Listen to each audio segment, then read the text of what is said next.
김종인 전 위원장, 사실 지난해 12월 3일에 극적으로 합류를 했어요. 그리고 33일 만에 헤어지게 됐습니다. 김재원 최고께서 그때 합류하는데 굉장히 1등 공신이셨잖아요. 그 뒤로 어떻게 전화를 해보시던가 만나보셨습니까?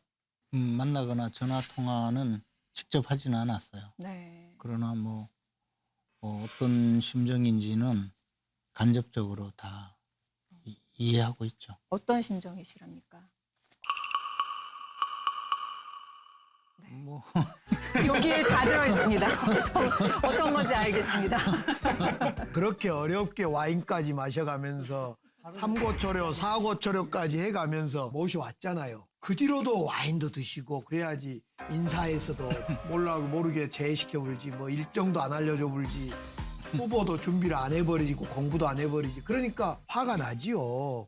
그래서 쿠데타를 도모했던 거고 실패한 쿠데타입니다. 이것은. 사실 쿠데타라는 것은 뭐 군사라도 동원하고 권력을 잡거나 뭐 이런 것을 이야기하는 것인데 그 전에도 김종인 위원장은 이 선대위를 전체를 해체하고 새롭게 구성하자는 말씀을 후보에게 여러 차례 했었고 후보는 그에 대해서 지금 기능 조정을 잘 해서 넘어가자라는 그런 입장이었다고 들었어요. 네.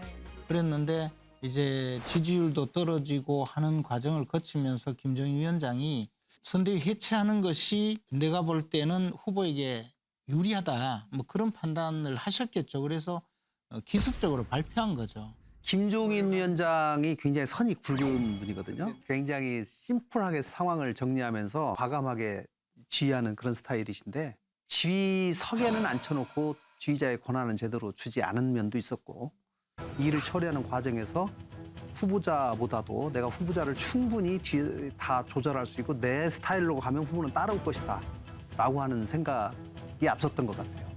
그러나 이제 윤석열 후보도 특유의 그 뚝심, 고집 뭐 이런 게 있잖아요. 그렇기 때문에 그것이 서로 충돌을 한 것이고 사실 최악으로 간 거죠.